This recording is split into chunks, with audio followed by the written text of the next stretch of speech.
Alright class, today we are going to learn about the paint bucket tool. I'm going to work with this with a brand new file, so I'm going to go File, New, and I'm going to make sure everything's in inches.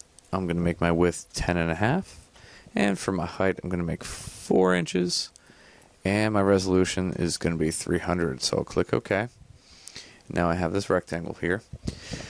In Photoshop, if we really want to mess with a layer and change a lot of it, we should unlock it if it is locked.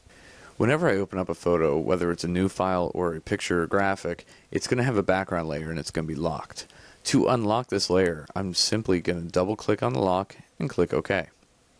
Now it becomes layer 0. I'm going to rename this background because I'm going to be working on my name design and I want to self-label to make sure everything's good to go and I'm organized. So the paint bucket tool is down here. You're going to actually find that the paint bucket tool is underneath the gradient tool. It's the square that looks like it fades from light to dark. So I'm going to take the paint bucket tool. On my options up top, I have foreground and pattern.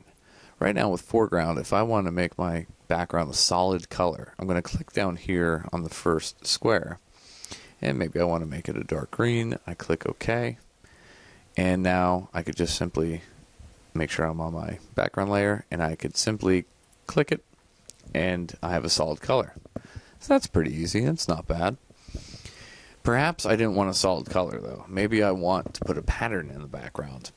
I can click on where it says foreground and go to pattern. Next, I can select my pattern. So I click on the box next to it, and I have some options where I could go and click, and I got this crazy little pattern. I could edit and undo that and try some other stuff. So some of these patterns are not bad. If you want to see all that Photoshop has to offer with patterns, if I click on the area where I choose the pattern, there's a little gear looking thing in the top right hand corner.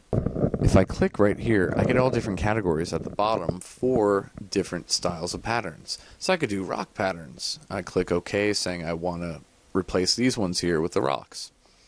I could click and it looks like lava rock. There's other ones that look like different kinds of stones and rocks, and I can go through with that. So we have a lot of different options there just with the paint bucket tool. It's not like a normal paint bucket tool that you used in Microsoft Paint growing up. This one has a lot more options. So that is the paint bucket tool.